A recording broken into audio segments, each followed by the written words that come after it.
Hello everyone, in today's video I'll be showing you how to delete your team spaces in Notion. First of all, you will have to head into your Notion account. On the left sidebar here, you will have to choose the team space you wish to delete. To do so, just hover over it and click the three dots.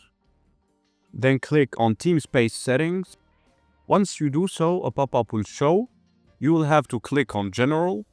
You'll see the option here to archive a team space. That's the option we're looking for to delete the team space. Now just keep in mind, if you have members already joining your team space, you will not be able to delete your team space unless you remove them all.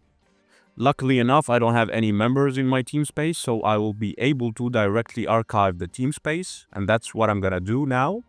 You have to click Archive Team Space. After that, you will have to type in the name of your team space that you wish to delete.